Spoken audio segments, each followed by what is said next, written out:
임상의 연구소 사이언티픽 퍼블리케이션스 팀의 임준서입니다. 2021년이 며칠 안 남은 오늘 이렇게 제9회 스파크 세미나에 참석해 주셔서 정말 감사합니다. 저희도 재작년까지는 현장 강의로 스파크를 진행했었습니다. 그리고 한 번은 토요일 하루를 써서 논문 작성법의 전반을 다루는 원데이 스파크를 개최했었는데요. 그때도 참 좋은 피드백 많이 받았었습니다. 내년에는 다시 그런 기회를 잡을 수 있게 되길 바라고 있습니다. 네. 오늘 첫 강의는 연구 논문 섹션별 유용한 문장 예시인데요. 이 강의를 준비한 저희 원어원 에디터 다니엘이 개인적인 사정으로 인해서 오늘 직접 강의를 진행할 수 없게 되었습니다. 그래서 오늘은 제가 두 강의 모두 진행하도록 되었으니 부디 양해 부탁드립니다. 그럼 바로 시작하겠습니다.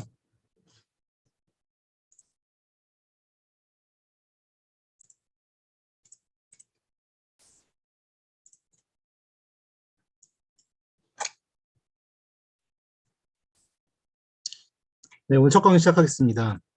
우선 세미나 관련 안내사항부터 말씀드리겠습니다.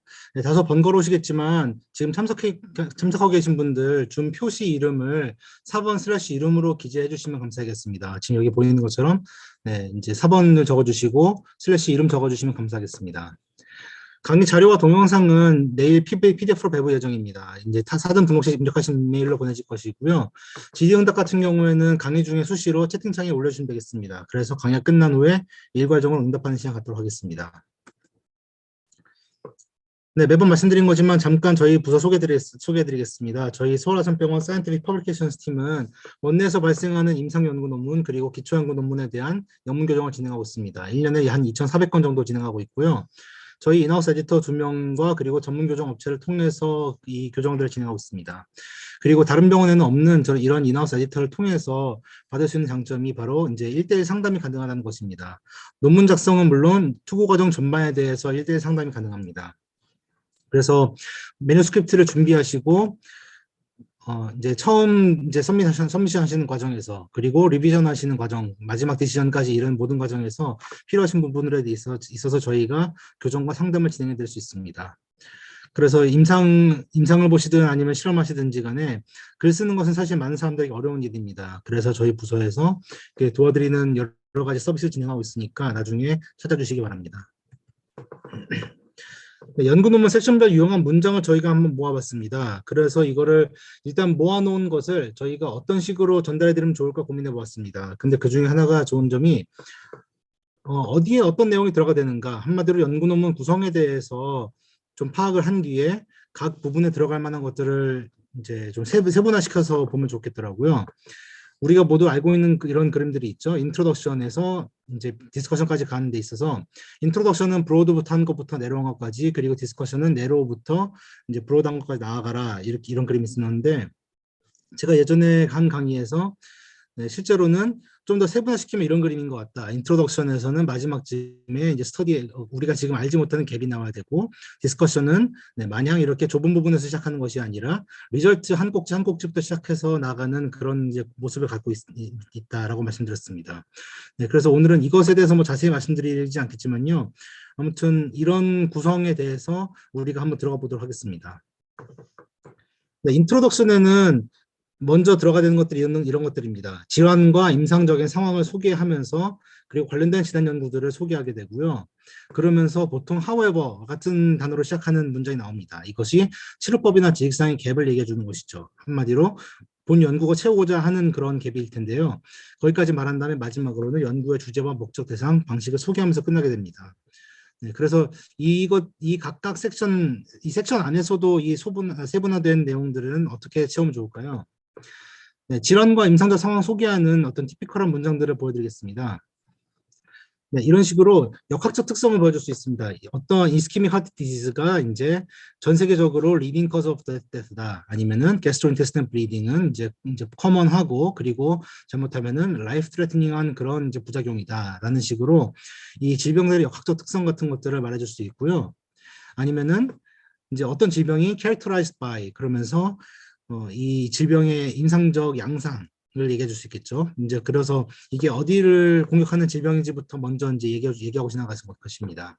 아니면은 타입 2 다이비티스, 우리 제2형 당뇨에 대해서는 이러한 리스크 팩터가 있다라는 식으로 네, 우리가 연구를 통해 알고 있는 임상적 양상들에 대해서 얘기하면서 시작할 수 있습니다. 아니 요즘 같은 경우에는 이제 코로나 같은 경우에는 우리가 질병 자체도 중요하지만 이제 질병이 지금 어떤 식으로 발전하고 있는지 그러니까 달라지고 있는지 그런 상황을 설명할 수도 있겠죠. 그래서 어떤 임상적 상황이 있는가? In late 2020 이제 2020년 말에는 이제 두 개의 메신저 RNA 베이스드 코로나 백신이 나왔다. 이런 내용들을 소개하면서 시작할 수도 있습니다.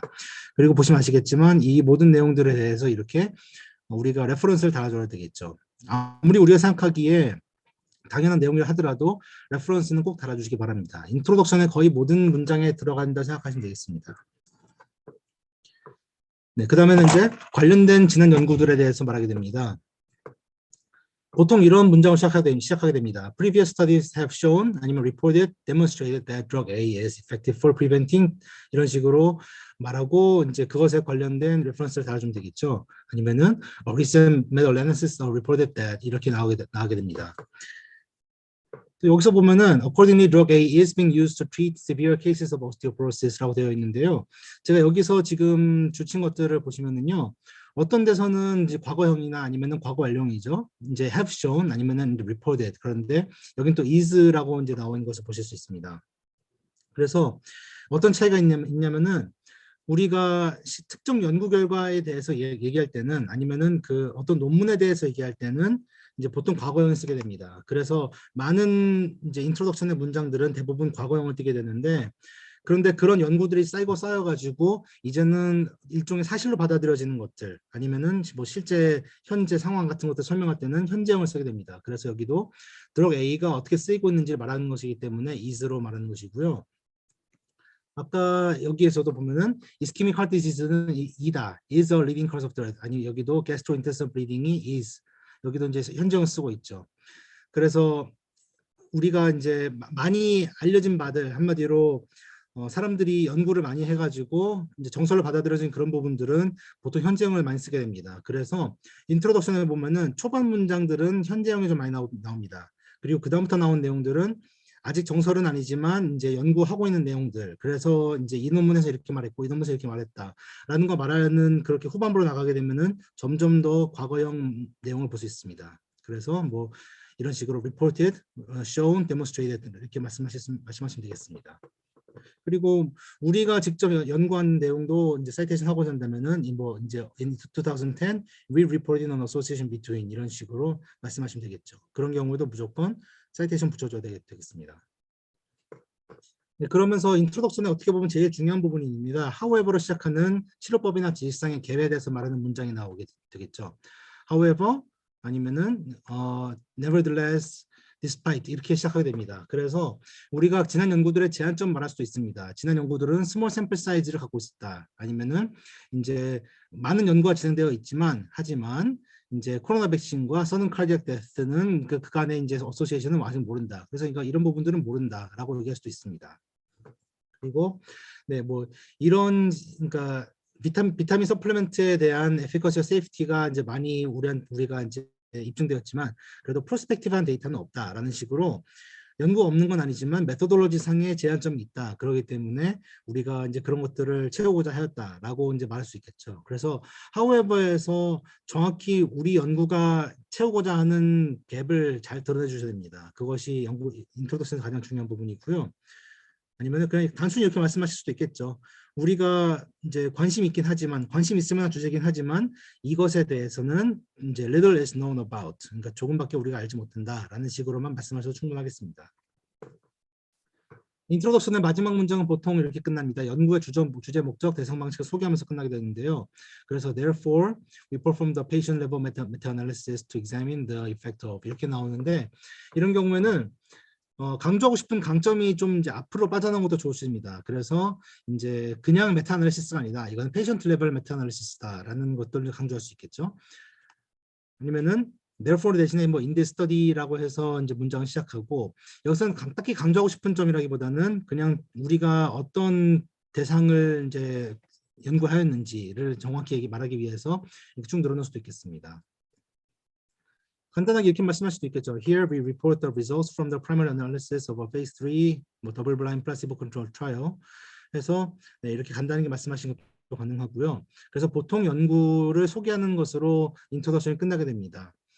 제가 오늘 말씀드리는 것들은 대부분 이제 임상 연구에 이제 많이 적용되는 것들인데요. 기초 연구 같은 경우는 좀 다른 점이 이렇게 연구를 소개한 다음에 약간 프라이머리 파인딩들의 정리를 여기다가 붙이는 경우도 있습니다. 요즘은 좀 적게 하고 있긴 하지만 그런 것들을 많이 했었거든요. 하지만 임상 연구 같은 경우에는 그러한 프라이머리 파인딩 정리가 디스커션 맨 처음에 나오기 때문에 여기서는 넣지 않습니다. 네. 이런 식으로 인트로덕션에 나오는 네, 유용한 문장 예시들을 소개해 보았습니다. 그리고 여기서 잠깐 말씀드리고 싶은 것이 이제 강의자를 배포해드린다 말씀드렸는데요. 오늘 제가 말씀드리는 이제 섹션별 유용한 문장들과 이제 다른 또 추가적인 문장들 이것들을 저희가 세미나 후에 이제 구글 도큐먼트 링크로 저희가 또 보내드릴 예정입니다. 그래서 주기적으로 아마 한 분기별로 새로운 문장들을 업데이트하고 또 이제 추가할 건 추가하고 그렇게 될 것 같습니다. 그래서 그것들을 참고하시면 좋을 것 같고요. 또 아까 말씀드린 연구 논문의 그 구성이 있었죠. 그래서 그 구성을 좀 더 파악하기 쉽게 만든 저희 논문 템플릿이 있습니다. 뭐 대략 이렇게 생긴 것인데요. 뭐 인트로덕션에는 뭐 이런 내용들이 들어가 된다. 그래서 처음 문단에 어떤 게 들어가고 보통 두 번째 문단이 이런 식으로 나누는 게 있습니다. 그래서 이건 제목부터 이제 피규어 레전드까지 다 아우르는 내용이고요. 섹션별 구성 요소를 파악하는 데 용이합니다. 이것도 이제 워드 파일로 저희가 보내드릴 예정입니다. 메소드로 가보겠습니다. 메소드에는 뭐 연구 개요와 윤리 관련 내용들, 데이터를 어떻게 취득하였는지, 아니면 환자 선별 기준, 스터디 아이콘과 통계 분석 같은 것들이 보통 가장 기본적으로 들어가야 됩니다. 이것 이외에도 우리 연구에서 사용한 여러 가지 메소드로가 나오긴 하겠지만요. 네, 오늘은 가장 많은 분들께서 이제 참고하실 수 있는 내용들 적다 보니까 가장 이런 뼈대가 되는 내용들만 일단 담아보았습니다. 그래서 연구 개요부터 보겠습니다. 네, 연구 개요도 이렇게 말할 수 있겠죠. 이제 this is an ongoing phase 3 double-blind placebo-controlled trial. 그래서 이제 이거 그러니까 어떤 나라에 몇 개 사이트에서 된 것이다라는 그런 내용이 들어갈 수 있고요. 아니면 this case control study was conducted in Nasan Medical Center, a tertiary referral center in Seoul, South Korea. 아마 이제 두 번째 문장이 훨씬 많이 쓰이는 방식일 거예요. 왜냐면은 첫 번째 같은 경우에는 이게 ongoing 하는 이제 RCT 그 랜더마이즈 컨트롤 트라이얼의 이제 중간 단계에서 발표하는 그런 간혹 이제 문장들이 있어가지고요. 한번 넣어봤고요. 대부분은 이렇게 과거형을 갖게 됩니다. 시제가.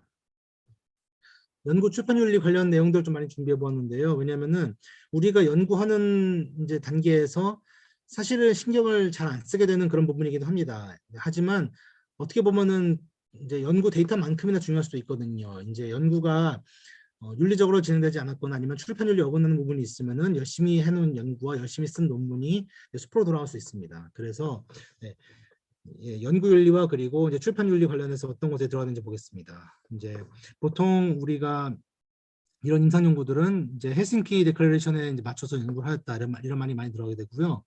그리고 오브저베이션 스터디 같은 경우는 스트로브 리포팅 가이드라인을 따라서 했다라는 말이 들어가게 됩니다.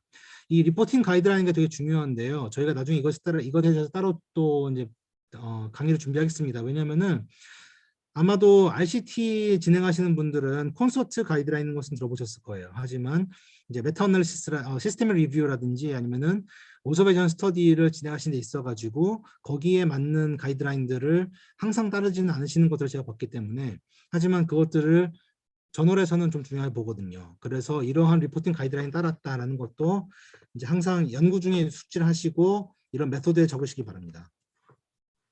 그리고 이제 IRB 내용이 나오겠죠. 네, IRB에서 이제 이것들을 어프로브 하였다라는 내용이 보통 들어가게 되고요. 그때 이렇게 제가 적어놓은 것처럼 어프로벌 넘버를 적어주시고 가능하면은 이제 이 어프로벌 받은 날짜까지 적어주시면 좋을 것 같습니다. 이제 이거는 환자 동의 관련 내용입니다. 그래서 환자들이 보통은 인로먼트 전에 이제 인포먼트 컨센트를 제출하게 되죠. 그래서 이런 내용을 적으시거나 아니면은 후양자 연구, 관찰 연구 같은 경우에는 이제 IRB에서 그런 것들이 필요 없다고도 하기 때문에 the need for informed consent was waived considering the retrospective nature of the study. 이런 식으로 적으시게 됩니다. 그 다음은 데이터 취득입니다. 우리가 데이터 취득하는 방법 중에 가장 흔한 것이 아마 이제 그 병원 이제 기록일 텐데요. 그래서 data on all patients who underwent surgery for pancreatic cancer between 언제 at Asan Medical Center were collected using the electronic medical records라고 이렇게 보통 적게 됩니다. 아니면은 뭐 gather through a retrospective review of our institutions electronic health records라고 이제 표현할 수도 있고요. 그리고 또 우리나라에서 많이 시행되는 연구 중 하나가 이제 그 보험관리공단 데이터를 이용하는 것일 것 같습니다. 그래서 그런 경우는 보통 네이션와이드 코어 스터디로 이제 우리가 진행할 수 있는 장점이 있고요. 그래서 NIGI 클레임스 데이터베이스를 사용했다라는 이런 문장을 사용하시면 되겠습니다. 연구 대상 아니면 환자 선별 기준에 대해서 얘기할 때는요. 이제 앞선 문장과 많이 이어진 경우가 많아요. 그래서 이제 일렉트로닉 메디컬 레코드를 우리가 봄으로 인해 가지고 먼저 우리는 이제 이러이러한 환자들을 먼저 아이덴티파이 했다. 그래서 우리가 그 모집단을 일단 먼저 설정해 놓죠. 근데 그 다음부터 우리가 선별하는 기준, 인클루전 크라이테리아 그리고 엑스클루전 크라이테리아를 적용해 가지고 점점 내로다운 해 나갑니다. 그래서 가장 넓은 범위에서 아이덴티파이 하는 건 이렇게 말씀하시면 될 것 같고요. 네, 그 다음에는 뭐 이런 환자들이 included in the study 이런 식으로 표현할 수도 있고 아니면은 exclusion criteria included 뭐뭐뭐 이런 식으로 하실 수도 있습니다. 네, 또한 페이션트 팔로우업이 어떤 식으로 진행되었는지도 이제 선별 기준에 간혹 포함되기 때문에 이것도 구체하시면 좋을 것 같습니다. 스터디 아웃컴 같은 경우에는 일단은 기본적인 문제는 간단합니다. The primary endpoint was 한 다음에 이제 쭉 말씀하시고 그것을 어떻게 define 됐는지를 이제 바로 얘기하시는 게 좋을 수도 있습니다. 그리고 secondary endpoint는 어떤 것들이 있었다라고 이제 말씀하시면 되겠는데요. 네, 제가 좀 말씀드리는 이런 내용들이 그냥 가장 기본적이고 문법적으로 큰 문제가 없는 그런 문장들이기 때문에 말씀드린 것이지 이것에서 좀 벗어나는 문장들이라 해가지고 뭐 전혀 문제되는 거 아닙니다. 통계 분석, 통계 기법들에 대해서 이제 내용이 많이 나오겠죠. 우리가 뭐 T-테스트, 랭크섬, 윌코슨 랭크섬 테스트, 카이 스퀘어 테스트, 맨 위트니 U 테스트 이런 것들을 이제 썼다 했을 때 네, 이게 컨티뉴스 베리어블들에 대해서 뭐 카테고리컬 베리어블에 대해서 이렇게 했다라고 쓰시는 문장들이 보다 보면은 좀 이제 너무 길어지거나 아니면은 좀 이제 다소 문법에 안 맞는 그런 내용들 많이 봐가지고요. 네, 여기 보여지는 이런 문장들을 기준으로 이제 본인 연구에 적용시키셔서 한번 써보시면 좋을 것 같습니다. 네, 오즈 레이시오, 뭐 컨피던스 인터벌, 그리고 서클 어널리시스는 이제 이런 식으로 진행했다라고 쓰시면 되겠고요. 네, 서클 어널리시스를 진행할 때 우리가 여러 가지 베리어블들에서 보통 진행하게 되죠. 그래서 그때도 서클 어널리시스 were performed according to 뭐 이런 식으로 쓰시면은 간단하게 끝낼 수 있습니다. 네, 그리고 우리 p-value 관련 이제 내용을 말하게 되겠죠. 그때 이런 뭐 저는 이 두 가지 방식으로 보통 고쳐드리는 것 같아요. 이제 이런 문장 틀이 있는데 우리가 다른 부분에 있어서는 다른 논문과 이제 말이 많이 겹치는 것이 자칫하면 표절이나 자기 표절의 위험성을 많이 따르게 되지만 그래도 메소드 특히나 이제 통계 기법 관련해서는 워낙에 표현들이 제한되어 있기 때문에 지금 제가 보여드린 표현들을 이제 많이 쓰셔도 괜찮을 것 같습니다. 마지막으로는 이제 어떤 프로그램 사용해서 통계가 이제 시행되었는지를 말씀하시면 되겠습니다. 리절트 넘어갔습니다. 리절트에서도 다시 말씀드리지만 참 적을 것이 여러 가지 있을 수 있어요. 하지만 가장 자주 보이는 내용들, 가장 이제 연구자들께서 많이 연구하시는 그런 아웃컴들을 기준으로 한번 보았습니다. 연구 대상의 특성을 먼저 말씀하시고 그룹 비교, 그리고 연관성, 서클 어널리시스 이런 것들이 나오게 되겠죠. 환자 특성을 말할 때는 이런 내용이 먼저 나오겠죠. 피규어 1이 일단은 이제 우리 페이션 셀렉션에 대해서 보여주고 있다라고 이제 말하는데요. 리절트 아까 제가 이제 인트로덕션에서 시제 말씀드렸었는데 리절트도 시제가 보통 두 가지가 쓰입니다. 하나가 이제 이렇게 지금 보여드린 것처럼 현재형이 쓰이는 것도 있고, 네 여기도 현재형이죠. Characteristics of the study patients are shown in table 1 이렇게 현재형이잖아요. 근데 다른 것들은 대부분 거의 99%가 과거형이에요. 왜냐면은 우리 연구의 파인딩은 이미 내가 알아낸 사실이잖아요. 이 논문을 쓰는 시점보다 과거이기 때문에 모두 이제 과거형을 써야 되는 것이고요. 대신 여기 지금 피규어 1, 테이블 1 이런 내용들은 현재 논문의 구성을 나타내고 있기 때문에 현재형을 쓰는 것이 훨씬 자연스럽습니다. 가끔 이제 뭐 figure 1 showed the flow chart 아니면은 뭐 characteristics were shown in table 1 이렇게 적으신 상황들이 있으신데요. 네, 그렇게 되면 약간 다소 어색해질 수 있기 때문에 이렇게 논문의 구성을 나타내실 때는 현재형 쓰시는 게 좋겠습니다. 아까 메소드 섹션에서는 우리가 환자들을 선별하는 기준에 대해서 말씀하셨고, 보통 실제 그래서 환자 수 이제 처음에 몇 명 있었고 나중에 얼마가 잘려나갔어, 나중에는 몇 명이 남았다, 몇 명이 분석되었다라는 것들 말씀하실 때는요, 그 실제 숫자들은 리절트 섹션에 적으시는 것이 더 자연스럽습니다. 네, 지금 보시면 다 이게 과거형이죠. 근데 median range at diagnosis was 뭐 years, 그리고 이제 얼마만큼들이 female이었다라고 나오는데요. 여기서도 성별 관련해서 적으실 때 자연스러운 방식은 뭐냐면요, 내 연구 모집단에서 과반수인 성을 적으시는 것이 더 자연스럽습니다. 뭐 항상 메일 적어야 된다, 항상 피메일 적어야 된다. 옛날에는 메일 환자 수가, 남자 환자 수가 적다 하더라도 남자 환자 수 이제 기준으로 적는 경우가 많았었거든요. 또 한동안은 이제 피메일 기준으로만 적는 그런 이제 경우도 있었고요. 하지만 가장 자연스러운 것은 우리 연구에서 더 과반수를 차지한 환자군이, 그러니까 그 성별이 무엇이었는지를 기준으로 보여주시는 게 더 좋을 것 같습니다. 네, 이런 식으로 뭐 프로페시리 스코어 매칭하고 나니까 모든 데모그래픽과 클리니컬 캐릭터리스틱스가 밸런스 잘 되었다. 뭐 BMI 빼고 이런 식으로 표현하시는 경우도 많습니다. 네, 그룹 간 비교, 이게 어떻게 보면은 가장 많이 나오는 그런 이제 문장들이겠죠.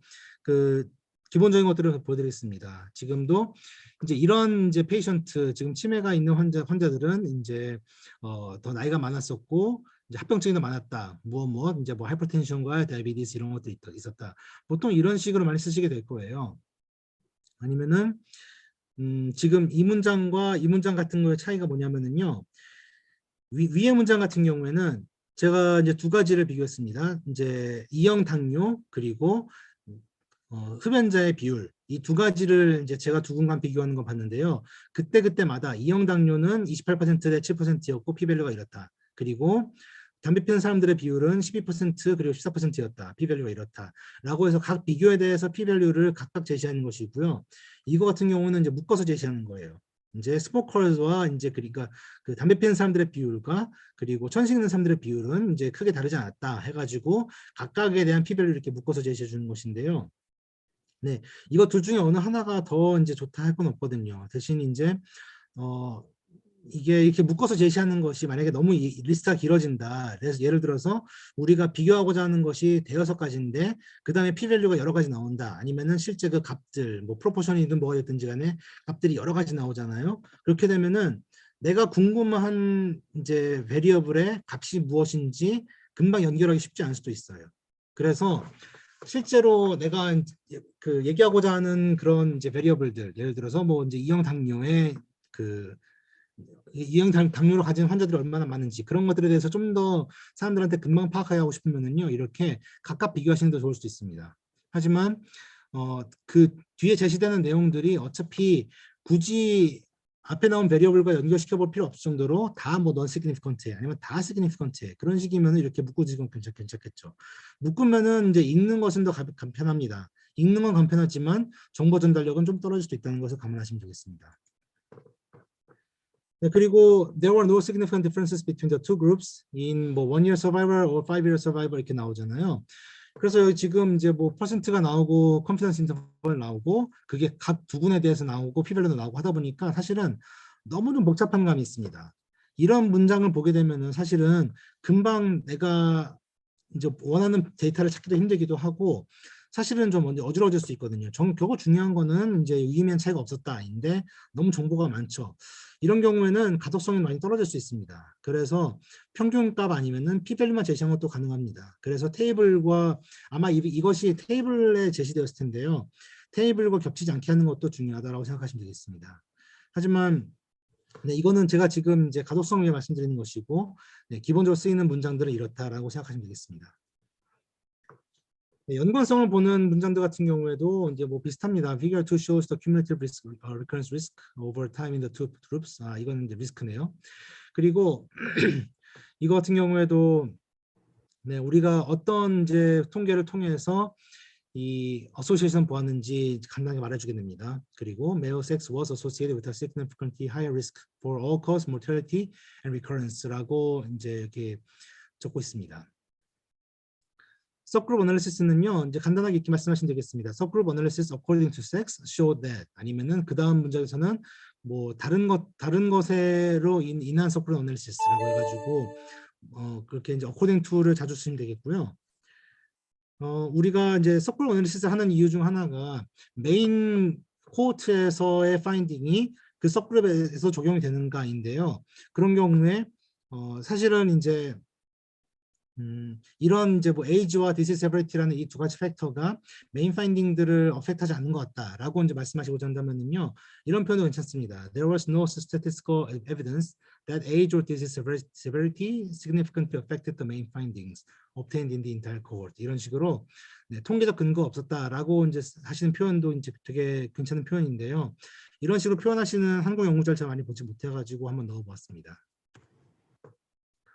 마지막 디스커션입니다. 디스커션은 우선 본 연구 결과 정리로 시작되고 그 다음에는 본 연구 결과 해석, 임상적 의미, 기존 논문과의 비교 등을 얘기하면서 대부분 이제 내용을 차지하게 됩니다. 마지막에 리미테이션과 퓨처 스터디에서 말하고 컨클루전이 나오게 되겠죠. 본 연구 결과 정리하는 것은 뭐 비교적 단순합니다. 먼저 보통 이제 그냥 인더 프레젠트 스터디로 하실 수도 있겠지만요. 이게 어떤 스터디였는지, 이게 메토돌로지가 뭐 케이스 컨트롤 스터디였는지 아니면은 멀티센터였는지 아니면은 몇 명의 환자를 대상으로 한 연구였다, 이런 식으로 연구의 그런 이제 개요도 이제 짧게 말씀해 주시면 좋을 것 같습니다. 그렇게 되면은 뒤에 있게 된 내용에 대한 경중을 좀 판단하기 쉬워지거든요. 그래서 in this multi-center case control study we found that, 이런 식으로 보통 표현하시게 됩니다. 아니면 단순하게 in the present study 뭐 the presence of hypertension was significantly more common 라고 이제 이렇게 말씀하시면 되겠고요. 이런 내용도 이제 자주 나오게 되겠죠. 우리가 아는 한 이거는 이제 이런 연구에 이런 주제에 대해서는 첫 연구다라는 이제 말도 많이 하게 됩니다. 그래서 이 to our knowledge this is the first study 이 문장은 가끔 가다가 제가 이제 인트로덕션에서 본 경우도 있는데 아니면은 리절트나 대부분 경우에는 디스커션에서 나온 것이 가장 자연스럽습니다. 그래서 이제 이게 뭐 첫 연구인 것 같다 이런 말들은 디스커션에 적으시면 되겠습니다. 그리고 첫 문단에도 괜찮다는 것을 말씀드리고자 했습니다. 예, 그 본 연구 결과의 해석과 임상적 의미를 말하는 그런 문장도 어떤 게 있을까요? 우리가 우선은 그런 문단들 시작할 때마다 다시 본 연구 결과에 이제 연구 결과를 간략하게 리뷰하는 것이 필요합니다. In our study population, the incidence of hospitalization was no lower in patients receiving drug A than those receiving drug B. 이런 식으로 내가 앞으로 논하고자 하는 연구 결과를 간략하게 이제 말씀해 주시고 그 다음에는 뭐 the reason for the lower incidence 뭐 is unclear, but this may be at least partly due to, 이런 식으로 보통 이제 말씀하셔야 되겠죠. 이게 잘 모르니까 확실하지 않다 하지만 이런 것이 아닐까라고 표현하시는 것이 가장 보수적이고 안전한 식으로 본 연구 결과를 해석하시면 될 것 같습니다. 언클리어한 이유는 뭘까요? 우리가 기초 연구 같은 경우에는 인과관계를 볼 수 있고 뭐 임상 연구 중에서도 RCT 인과관계를 볼 수 있지만 그래도 대부분 많은 경우 연구에서는 우리가 그 파인딩에 대한 그러니까 인과관계에 대한 이유를 정확히 파기 힘듭니다. 메커니즘 막 파기 힘들어요. 그래서 언클리어다라고 하고 말씀하시는 경우가 많게 될 것이고요. 그리고 아마 이것 때문일 것 같다라고 말씀하실 때도 너무 단정지어하기 하시기보다는 이제 적어도 부분적으로는 이런 이유 때문 아닐까라는 식으로 이제 좀 보수적으로 접근하시는 게 좋을 것 같습니다. 그리고 우리 연구 결과가 임상적 어떤 의미가 있는가도 이제 논해주는 게 필요하겠죠. 왜냐하면 그게 없으면은 사람들 머릿속에 so what이 남을 수 있거든요. 이게 이러이러하다고 알아냈는데 그게 그래서 어떤 의미인가? 내가 이걸 어떻게 적용해야 되는가가 궁금할 수도 있잖아요. 그래서 디스커션에서는 이러한 임상적 의미를 말하게 됩니다. 보통은 our findings suggest that 아니면은 our results highlight the importance of, 이런 식으로 표현하시면 되겠습니다. 네, 적용 방향 제시하시는 게 되겠죠. 그리고 이제 기존 논문과 비교하는 것도 굉장히 많이 나옵니다. 디스커션에서. 그래서 우리 연구가 지난 연구들과 같은 선상에 있으면 그것도 말해주면 좋고 아니면은 이제 다른 것들도 얘기해 주는 게 되게 중요하겠죠. 우리가 이제 our current findings are consistent with those of previous phase 2 trials 해가지고 네, 지난 임상 시험들과 이제 임상통합 결과다라는 식으로 말씀하실 수 있고 이것도 어떻게 보면은 굉장히 많이 쓰시게 될 거예요. 왜냐면은 우리 연구가 같은 주제에 대해서 다른 사람들과 다른 결과가 나올 수 있잖아요. 그래서 in contrast to our results, a previous study reported that, 이런 식으로 말씀하신 다음에는 그러면은 꼭 설명이 나와야 되겠죠. The difference in findings between the current study and the previous trial might be explained by differences in 뭐 이런 식으로 왜 다를까에 대해서 말씀하실 수도 있습니다. 다른 표현이 이겠죠. This discrepancy may stem from differences in the ethnicity 이런 식으로 말씀하실 수 있습니다. 네, 그러니까 이렇게 차이점 보인 이유를 제안하시는 게 좋습니다. 그래서 단순 비교만 하시기보다는요. 그 차이점 보인 연구들이 있으면은 그 연구들의 제한점을 보통 말씀하시거나 아니면은 뭐그 연구들 딱히 제한점이 있는 건 아니지만 적어도 그러니까 우리가 보통 보게 되는 이런 환자들에 있어서는 훨씬 더 적용 가능할 것 같다. 그래서 이렇게 말씀하시는 것도 좋을 것 같습니다. We believe that the current study is more likely to represent the real world outcome in 뭐 누구누구에서 말씀하신 게 중요한 이유가 우리가 임상 연구가 이제 여러 데이터 나올 때 그래도 그 중에서 더 리얼월드 데이터에 가깝다라고 말하는 것은 이제 항상 사람들한테 이제 반가운 소식이기 때문에 이런 문장으로 말씀하시는 것도 좋을 것 같습니다. 네, 리미테이션과 퓨처 스터디에 대해서 보겠습니다. 보통 이런 식으로 많이 시작하시게 되겠죠. The findings of study are subject to the following limitations. First, second 나올 것이고 아니면은 네, 가장 단순하게 This study has the following limitations. First, second, lastly. 이렇게 제가 적어놓은 이유가요. 많은 경우에 여기서 뭐 firstly, secondly라고 ly를 붙이시는 경우를 많이 봤습니다. 하지만 네, lastly 아니면 finally 말고는 앞에 나오는 그런 first, second, third 이런 것들은요. ly를 붙이는 것은 이제 어색하거나 틀린 경우가 많습니다. 그렇기 때문에 단순하게 네, first 하고 콤마 하시고 말씀하시면 될 것 같습니다. 네, 또 우리가 연구를 하다 보니까 특정 아웃컴에 대해서 이제 파고들지 못했어요. 하지만 그 이유는 이제 우리 연구가 애초에 그걸 위해 디자인된 게 아니었기 때문에라고 이제 말씀하시고 싶을 때가 많습니다. 그러면은 the current study was not designed to examine whether라는 식으로 말씀하시면 되겠고요. 네, 그래서 결국에는 우리의 이런 결과들은 이제 결과 해석할 때 주의를 기울여야 될 것 같다. 아니면은 should be generalized with caution 이런 식으로 이제 적용도 이제 cautious하게 해야 될 것 같다라고 말씀하시면 되겠죠. 그리고 특히나 이제 어디에서 제너럴라이즈빌리티가 좀 떨어질까, 뭐 이제 뭐 이런 사람들에서 아니면 이런 세팅에서 떨어질 것 같다라고 이제 말씀하실 수도 있겠습니다. 그러면서 퓨처 스터디에 대해서 말씀하실 때는요, 많은 경우 이런 표현 쓰시게 되겠죠. 뭐 further studies involving larger sample sizes are needed to draw a firm conclusion on this issue. 아니면은 they should be further examined in prospective 아니면 longitudinal studies라고 특별히 이제 스터디 메소돌로지를 말씀해 주실 수도 있고요. 아니면은 variable를 이렇게 봐야 될 것 같다. Studies focusing on the effect of 뭐뭐뭐 are needed to understand the mechanism of current findings. 그리고 마지막에는 Further research is needed to determine whether the association found in the current study is causal. 이게 우리가 지금 우리 본 연구에서 발견한 연관 관계가 이제 인과관계인지를 알기 위해서 추가가 필요할 것 같다라는 식으로 보통 리미테이션과 퓨처 스터디 나오는 문장들을 정리해 보았습니다. 네, 마지막 컨클루전 같은 경우에는요, 결과를 정리해 주시는 이제 그런 이제 문장 하나, 그리고 임상적 적용점 같은 문장 하나 이렇게 들어가면은 보통 이제 괜찮은데요. 네, 결과 정리하시는 것도 간단히 하면 되겠습니다. In conclusion, 아니면은 in this 뭐 retrospective study, prospective study, drug A was associated with, 아니면 we found that 뭐 이렇게 말씀하시면 되겠고요. 여기도 보시면은 어쨌든 결과를 말하는 것이니까 항상 과거형을 쓰셔야 됩니다. 우리가 본 연구 파인딩에 대해서 현재형을 쓰게 되면은요, 너무 이제 앞서 나가는 데 돼버리는 것이거든요. 네, 현재형이라는 거는 사실이에요. 그 사람들이 다 받아들이는 사실이고, 이제 과거형은 이제 이런 세팅에서는 이랬었다라고 이제 단순한 파인딩 말하는 것이거든요. 그래서 생각보다 이런 디스커션이나 콘클루션에서 현재형을 쓰시는 것이 아주 오버 스테이트먼트처럼 이제 오버하는 것처럼 들릴 수 있습니다. 그래서 꼭 여기에서는 웬만하면은 과거형을 쓰시는 게 좋을 것 같고요. 또 보시면 제가 여기에서 about a quarter of patients with COVID-19 지금 이제 코로나 걸린 환자들 중에서 한 4분의 1 정도가 뭐 이래 하였다라고 제가 적어놨잖아요. 이제 about a quarter 이런 식으로 약간 뭉뚱그려서 이제 그러니까 25%라고 말하는 것이 아니라 about a quarter 이렇게 말하는 것이 이제 컨클루션에서 가능합니다. 만약에 리절트 섹션에서 동일한 내용을 말씀하시고자 한다면은요, 이제 4분의 1, 그러니까 대략 4분의 1 정도 아니면은 반 정도 이렇게 이제 말씀하시기보다는 실제 숫자를 기입하시는 게 더 좋습니다. 거기에 리절트 섹션은 이제 정확한 데이터를 말씀하신 것이기 때문에 뭉뚱그리는 것이 좋지 않고요. 대신 컨클루전에서는 이렇게 뭉뚱그리는 것도 가능하다는 것을 말씀드리고자 합니다. 네, 그러면서 임상 적용, 우리 our results may help guide the selection of treatment regimens 아니면은 these findings do not support the use of drug A 이런 식으로 네, 임상 적용하는 부분도 말씀하실 수 있겠습니다.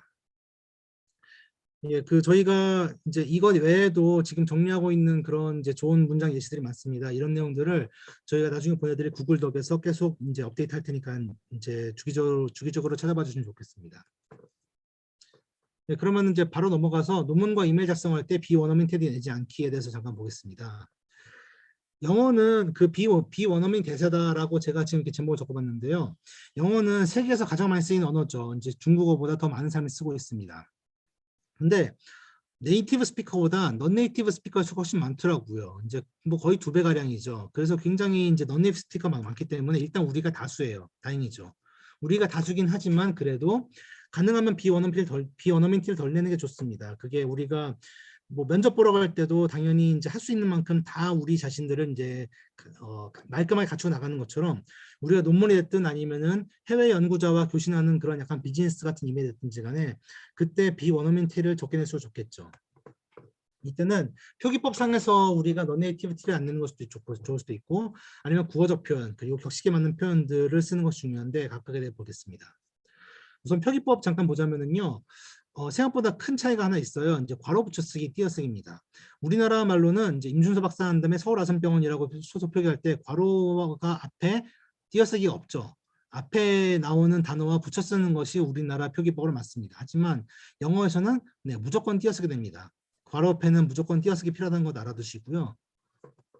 작은 따옴표 사용 방식도 다릅니다.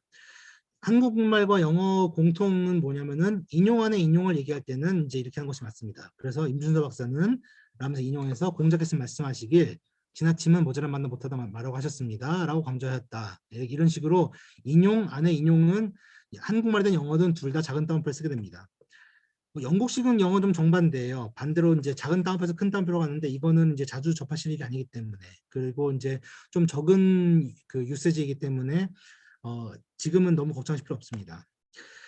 제가 이제 말씀드리고 싶은 거는 이제 한국에서는 작은 따옴표가 강조의 의미로 많이 쓰이잖아요. 기사 제목 때 사용되죠. 그래서 뭐 불길 속 동료 구했다던 작은 따옴표 의인 이런 것들 많이 보시게 되는데요. 영어에서는 이런 강조를 할 때는 큰 따옴표를 대신하게 됩니다. 그래서 비즈니스에서 활용이 적습니다. 이제 실제로는 비즈니스 이메일이나 아니면은 이제 특히 논문 같은 곳에서 그런 큰 따옴표를 쓰시게 되면은요. 이게 내가 지금 말하고자 하는 것이 실제로 이 말이 아니다라는 약간 그런 역사적인 표현으로 볼 수도 있고 강조를 하시고자 한다면 다른 식으로 이제 하시는 게 낫지 네, 큰 따옴표를 쓰신 것은 이제 제가 이렇게 추천드리지 않습니다. 또 하나 우리나라 말에서 정말 많이 쓰죠. 물결 표시 영어로는 틸드라고 하는데요. 물결 표시가 우리나라에서는요 크게 두 가지 용법을 갖고 있습니다. 하나는 이제 기간, 거리, 범위 같은 이제 레인지 나타낼 때, 하나는 말끝을 흐릴 때죠. 물론 이 말끝을 흐릴 때 쓰는 그런 우리가 채팅할 때 쓰는 그런 것들은 어문 규정에 어긋나는 것이긴 합니다. 그래서 뭐 본 연구는 성인 남성 나이 18에서 60세를 대상으로 하였다 할 때 물결을 쓰고 네, 뭐 다음에 또 뵙겠습니다 라면서 말을 흐릴 때 쓸 수도 있겠죠. 하지만 영어에서는요 굉장히 제한돼요. 물결 표시를 사실 외국인들은 별로 본 적이 없어요. 어떤 데 전 그냥만 쓰이냐면은 근사감 말씀하실 때 we gather data on 뭐 about 1,000 patients 그러니까 about 정도의 용법을 갖고 있는 것인데요. 우리가 이제 논문에서 데이터를 얘기할 때는 근사값이 아니라 가능하면 정확한 값을 얘기해야죠. 그래서 이제 이런 식으로 어차피 물결 표시 쓸 일이 많이 없긴 하고요. 다른 용법은 전무합니다. 그렇기 때문에 익숙지 않은 기호라서 가능하면 쓰지 마시는 게 좋고요. 레인지는 n-, 약간 좀 길쭉한 그러니까 하이픈보다 좀 길쭉한 이제 그런 표시가 있거든요. 그거는 컨트롤 숫자 패드 마이너스 키로 표기하게 되는데 네, 그것으로 쓰시는 게 좋겠습니다. 이런 레인지 쓰실 때 물결 표시 쓰시게 되면은요 굉장히 어색해 보일 수 있습니다. 네, 이름 쓰는 방식 당연히 다르죠. 논문과 발표 자료 같은 것을 쓰실 때 우리가 아는 것처럼 영어에서는 first name 이름부터 먼저 들어가고 나중에 성이 들어가게 됩니다. 그래서 우리 요즘 많이 보게 되는 앤토니 파우치 박사 같은 경우에는 네, 앤토니 스티븐 파우치 이런 식으로 미들네임까지 가끔 못 쓸 수도 있겠죠. 그러다 보니까 영어로 이제 우리 한국말 이름 쓸 때도 이제 first name 먼저 들어가야 됩니다. 그래서 근데 이렇게 되면 문제가 뭐냐면은요. 제 이름은 실제 표기에 이렇거든요. 준 띄고 서 띄고 림인데요. 이거를 외국 사람들은 이런 식으로 바라보다 보면은 서가 제 미들네임인 줄 알더라고요. 제가 유학생활 내내 정말 서가 제 미들네임인 줄 아는 사람들이 많았습니다. first name의 일부인데. 그래서 왜냐면 이제 미국 사람들은 first name 사이에 이제 뭐 띄어쓰기 한 적이 없거든요. 이렇게 하이픈은 있을 수 있어요. 그래서 이제 준 하이픈 서 이렇게 쓰시면은 확실히 이게 first name의 일부구나라는 걸 알 수 있겠죠. 아니면 붙여버릴 수도 있겠지만 붙이다 보면은 발음하기 힘들어질 수 있습니다. 안 그래도 우리나라 이름들 미국 사람들이 보면은 헷갈려하거든요. 이게 어떻게 읽어야 되는 것인지. 근데 길어지면 길어질수록 더 힘들기 때문에 한 음절마다 이제 그 따로 써주되 이렇게 하이픈 써주는 것인데 또 좋을 수도 있겠다라고 말씀드린 것이고요. 사실 지금 이미 이거 듣고 계신 분들은 네, 아마 부모님이 해주신 그 여권 이름으로 이제 정해져 있을 거예요, 영어 이름이. 근데 이제 자녀들 낳으시게 되면은 네, 제가 개인적으로 추천드리는 것은 이제 아예 붙어 있든지 아니면은 좀 복잡한 이름이면은 하이픈이다라고 말씀드리는 것입니다.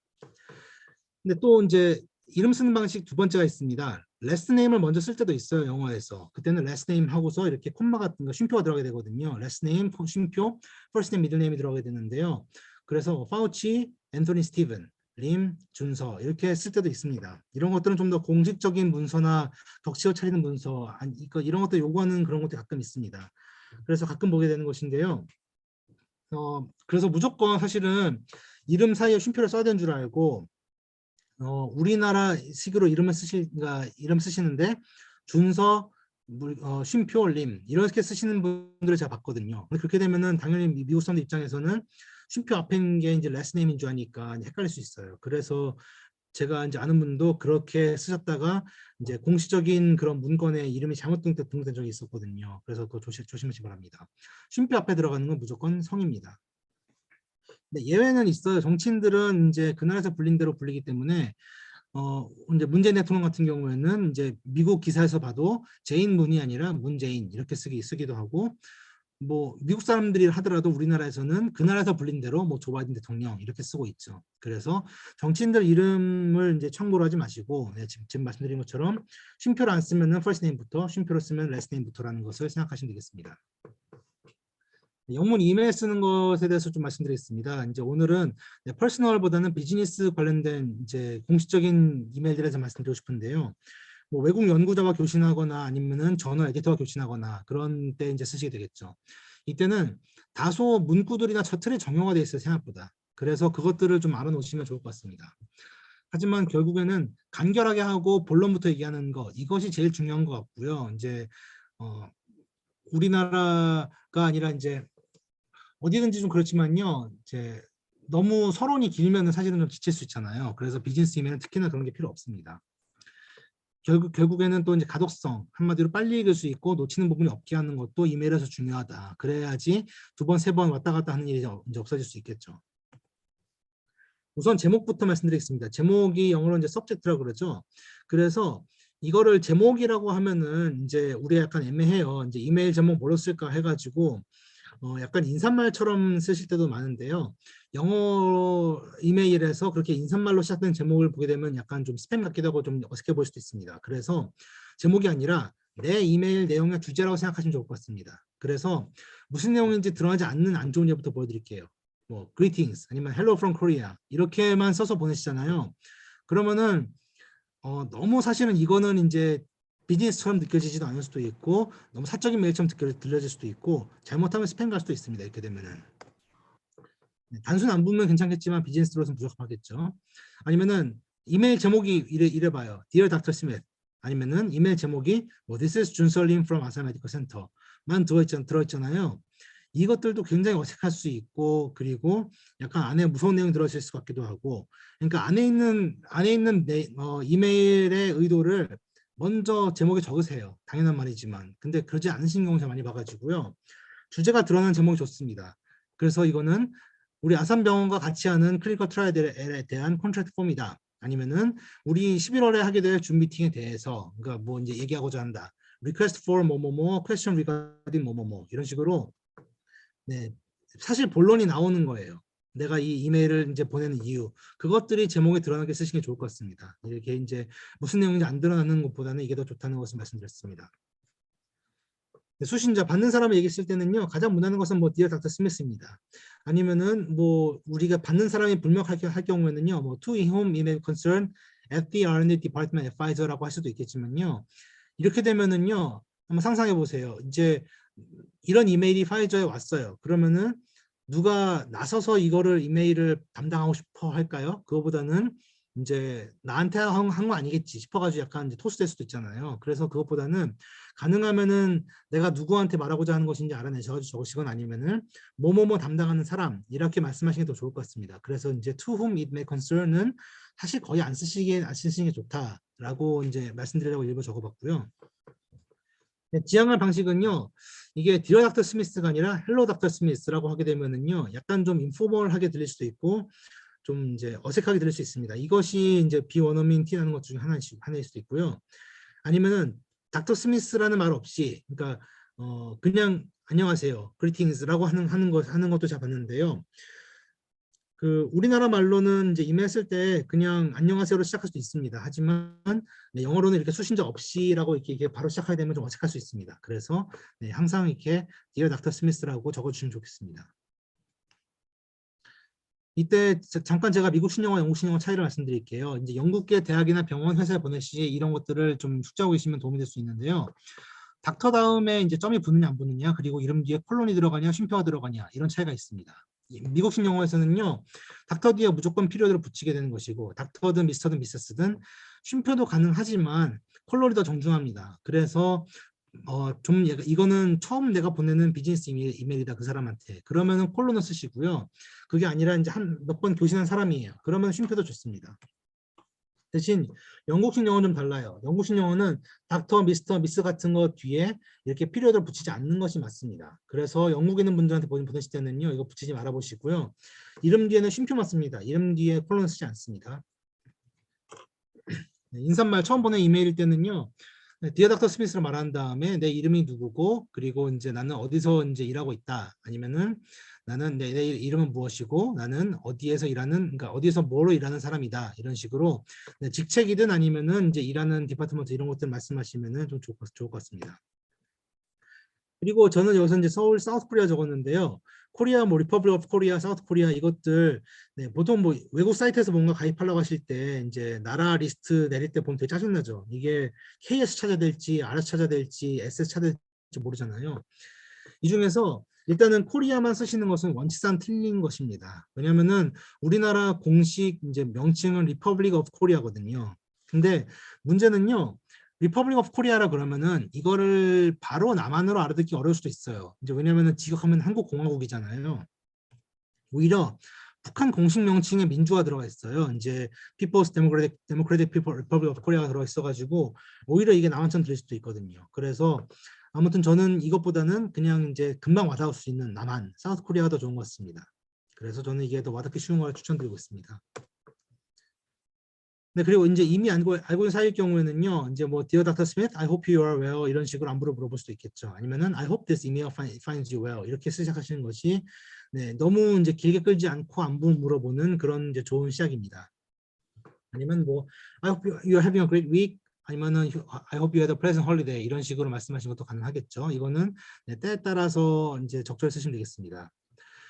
네, 그리고 아니면은 뭐 Dear Dr. Smith 한 다음에 뭐 Good morning, 뭐 good evening 이렇게 이제 쓰실 수도 있잖아요. 근데 이건 좀 어색할 수 있는 게 우리가 문자 메시지에서 이렇게 쓰실 수도 있어요. 왜냐하면은 보통 문자 메시지는 즉각 확인하게 되겠죠. 하게 되겠죠. 쓰는 사람과 읽는 사람이 같은 시간대에 확인하게 되겠지만요.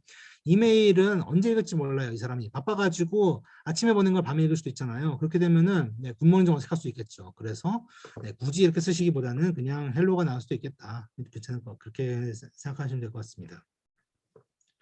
해피 홀리데이스와 뉴 이어 같은 경우는요, 언제든지 쓰시면은 굉장히 받는 사람이 기분 좋아집니다. 그래서 12월 한 중순 말쯤부터는 해피 홀리데이스 쓰시는 게 좋고요. 네, 해피 뉴 이어도 아주 제한적인 그런 시기지만 쓰시면 좋을 것 같습니다.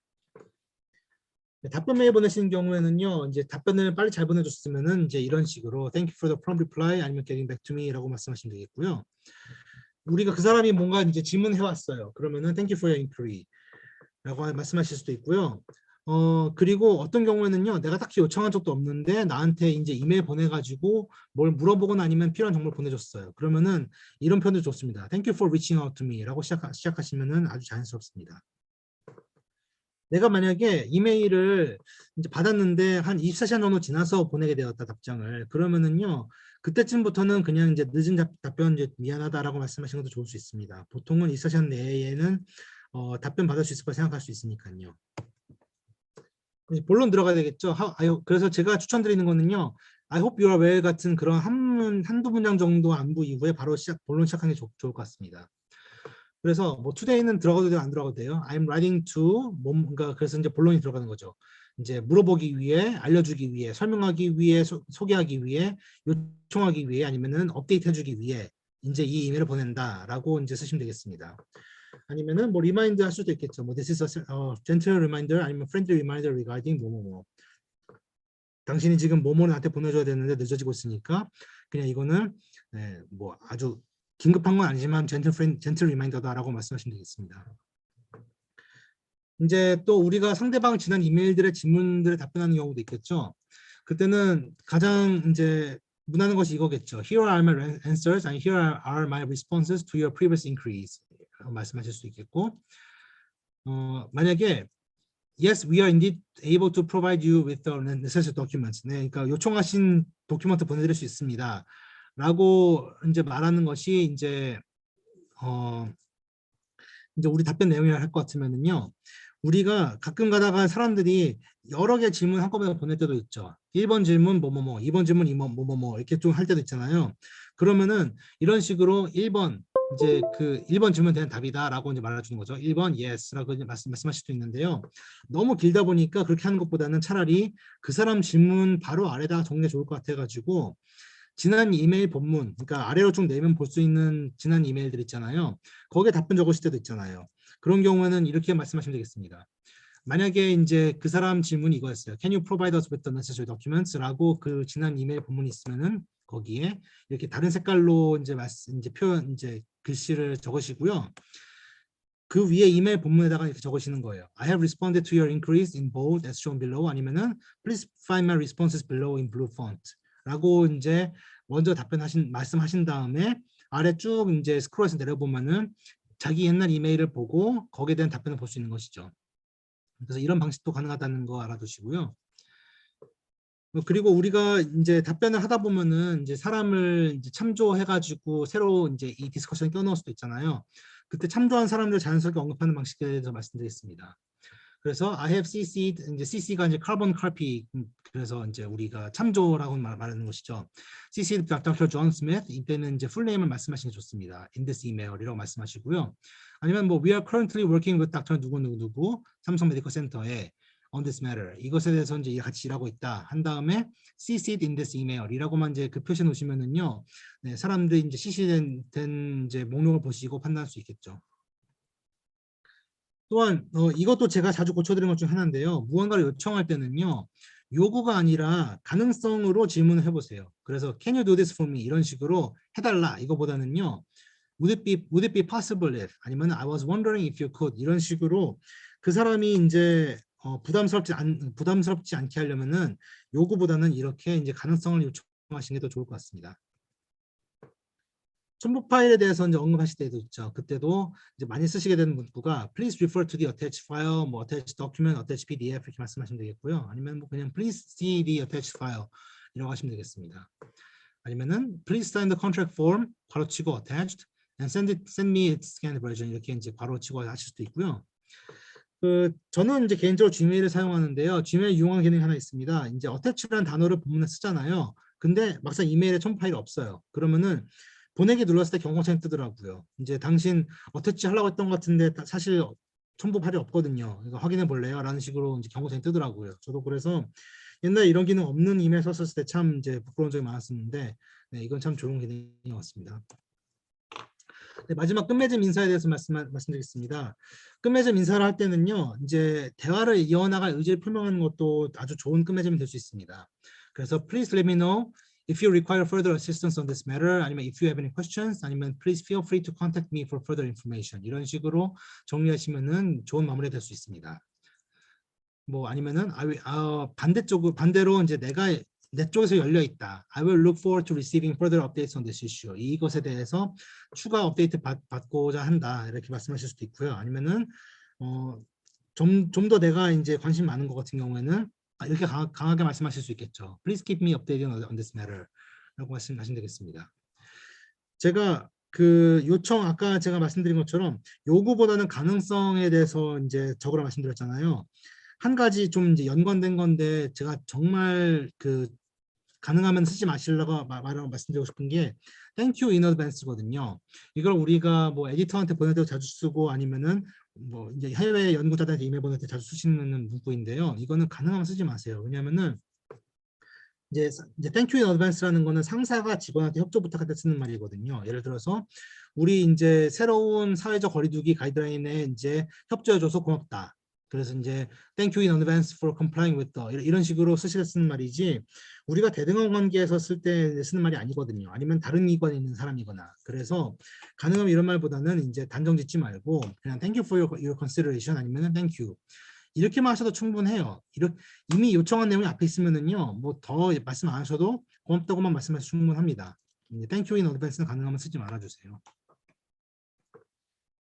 그러면서 이제 끝내는 인사말 같은 경우는 I look forward to hearing from you가 이제 제일 무난한 것 같고요. Please let me know at your earliest convenience 또 이제 이게 되게 포멀한 것처럼 들려서 자주 쓰시는 거 봤는데요. 이거는 당신 이제 시간 되자마자 빨리 답변 보내줘라 이렇게 들릴 수도 있거든요. 그래서 이건 재촉하는 그런 느낌이 들 수 있기 때문에 이것도 저는 지양하시는 게 좋을 것 같습니다.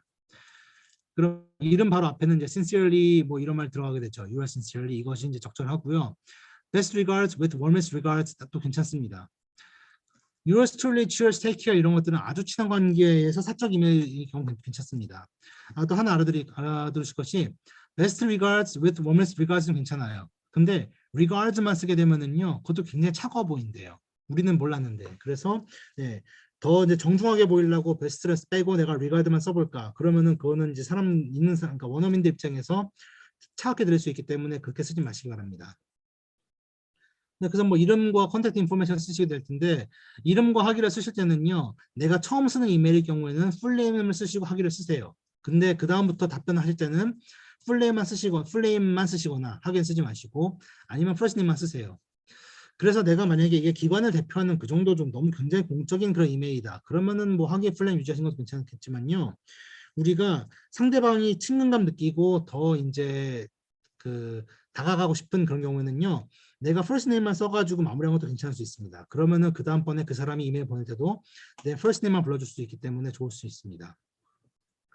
뭐 직위 소속 주소 쓰시고 전화번호 팩스는 요즘 뭐 안 써도 크게 무리가 없는 것 같습니다. 이메일 주소는 뭐 이미 이메일로 보내시고 계신 거지만요. 거기에 적혀 있는 것들 중에 기관 이메일이 있는 것도 좋은 것 같습니다. 네, 그래서 뭐 이런 대충 모습을 보이게 될 것 같고요. 원래는 sincerely와 이름 사이에 이제 sign이 들어가거든요. 이제 그게 옛날에 편지 쓸 때는 쓰는 방식이었습니다. 그래서 보통 이제 문단과 한 줄 띄는 것이 맞지만 여기는 세 줄 띄는 것이 원래 룰이었는데 이메일은 이런 식으로 사인이 안 들어가기 때문에 그냥 한 줄 띄시는 것이 더 자연스러울 수 있습니다. 네, 이메일 관련 추가 사항 말씀드리겠습니다. 이제 물결 표시 사용하시는 거 여기서도 마찬가지로 사용하지 마시고요. 줄임말은 최대한 자제하세요. 뭐 I'm, can't, won't 이런 것보다는 좀 풀어 쓰시는 게 좋고요. thanks도 사실 줄임말이거든요. thanks는 thank you 줄임말이에요. 그래서 이거 thank you로 무조건 풀어 쓰시는 게 좋습니다. 리뷰어한테 이제 리스폰스 메일 보내실 때도요. 뭐 thanks for your comment라고 하시면은요. 너무 그거는 사실 약간 무리하게 될 수 있어요. thank you로 쓰시는 게 좋습니다. 느낌표도 사용을 자제하시는 게 좋은 것이 이제 가벼워 보이는 인상 줄 수 있습니다. 그래서 뭐 헬로 이렇게 쓰지 마시고 대신 아주 반가운 소식을 알릴 때는 활용하실 수도 있겠죠. 이제 뭐 어프로벌 프로세스가 석세스풀 했다라는 식으로 쓰실 때는 좋을 수도 있습니다. 하지만 보통 때는 자제하시는 게 좋을 것 같습니다. 그리고 이메일의 포매팅도 잠깐 말씀드릴게요. 이제 가독성과 이해를 돕기 위해서 우리가 문장마다 엔터 쳐서 줄 내리는 것도 제가 추천드리고 있고요. 그리고 만약에 문장이 되게 길어요. 그래서 중간에 쉼표가 있어요. 뭐뭐뭐 쭉 나가다가 쉼표 엔드가 있으면은 쉼표에서 엔터 치는 것도 좋습니다. 그리고 문단 사이사이 한 칸 띄우는 것도 이제 보기 좋은데요. 이게 이제 이런 띄어쓰기 안 한 문장이거든요. 그냥 문단 안에서는 이제 엔터치기 안 했고 문단 사이에 한 칸 안 띄운 거고요. 이게 제가 말씀드린 대로 문장마다 이제 엔터 쳐서 줄 내린 거, 그리고 긴 문장 같은 경우에는 엔드에서 이렇게 끊어서 내린 것인데요. 이렇게 되면 장점이 사람들이 이제 그 훨씬 내용을 이해하는 데 있어가지고 속도가 빨라지고 좋습니다. 스트레스도 덜 받을 수 있고요.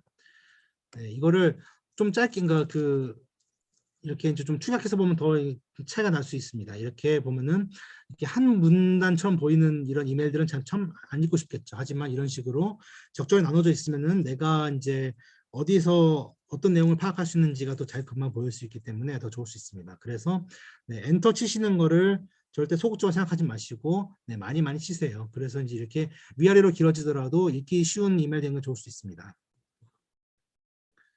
네, 마지막으로 이제 그 이메일에서 내가 요청하고자 하는 것이나 뭐 그런 것이 있을 때는요, 아니면 좀 내용이 복잡하다 그럴 때는요, 1, 2, 3 아니면 이제 블랙 포인트를 적극 활용하세요. 그래서 뭐 could you provide answers to the following questions 해가지고 이렇게 땡 ABC, 땡 B, D, F 이런 식으로 블랙 포인트를 적극 활용하시는 것도 좋을 수 있습니다. 네, 마무리하겠습니다. 오늘은 이제 우리가 영어 논문 섹션별 유용한 표현도 봤고, 그리고 원어민처럼 이제 비원어민 티 안 내는 것도 이렇게 봤는데요. 결국 우리가 원어민에 근접해지고 싶으면은요, 이제 자연스럽게 환경을 만들어야 돼요. 미국 드라마를 많이 보든지, 미국 뉴스를 보시든지 그런 게 좋고요. 뭐 미국 유튜브를 많이 보시든지, 아니면 원어민과 친해지는 것도 좋을 수도 있겠죠. 근데 이러실 수 있는 시간이 많지 않다. 그리고 논문 작성하는 데 있어가지고 내가 바로 이제 도움받고 싶다 그러시면은요, 내가 이제 이 논문이 정말 원어민 읽기에도 어색하지 않은가, 그 관심 있으시면은요, 저희 부서에 상담 서비스 이용해 보시는 것도 좋을 것 같습니다. 물론 이제 기본적인 무료 영문 교정 서비스 이용하셔도 많이 바꿔질 수 있겠지만요, 그래도 우리가 의도한, 그러니까 비원어민이 의도한 것이 원어민한테 잘 전달되는지 알고 싶으시면은요, 이렇게 저희한테 오셔가지고 의도를 설명해 주시고 그러면서 이제 고쳐나가는 그런 과정도 좋을 수 있거든요. 그래서 연구 내용과 배경에 대해서 설명해 주신 다음에 교정할 수 있기 때문에 원래 사람들의 피드백이 좋았습니다. 그리고 나아가서 커버레터부터 뭐 제목과 초록 같은 것도 다 작성 도와드릴 수 있고요. 네, 에디터와 교신한 중에 애로사항이나 돌발사항이 발생해도 지원드릴 수 있습니다. 그래서 이제 여기 보여지는 곳으로 연락하시면 되겠습니다. 제가 지난번에도 했었고 그런데요. 저희 스파크 이제 끝난 다음에 이제 강의 만족도 설문 나갈 것입니다. 그러면 이제 그 설문을 작성해 주세요. 그래서 설문 작성해 주신 분들 중에서 한 분은 무작위 선발해 가지고 1대 상담 서비스 1회를 무료 제공하고 있습니다. 이 상담 서비스가 원래 논문은 이제 한 편당 20만 원으로 저희가 지금 진행하고 있는데요. 네, 그거를 지금 무료로 진행하고 있으니까 설문 참여 꼭 많이 해주시기 바랍니다. 네, 오늘 감사합니다. 네, 새해 복 많이 받으세요.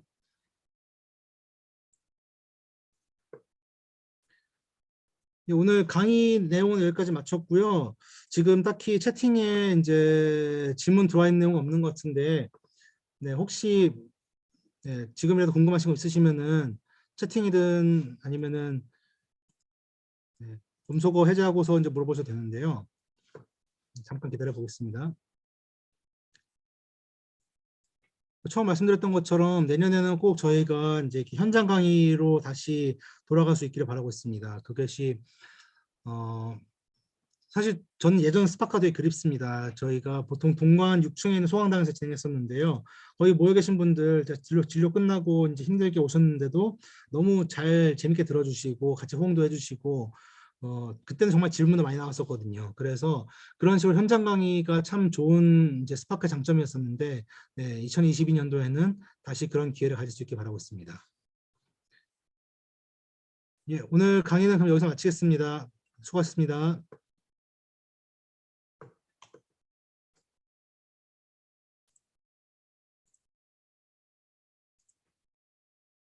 Recording stopped.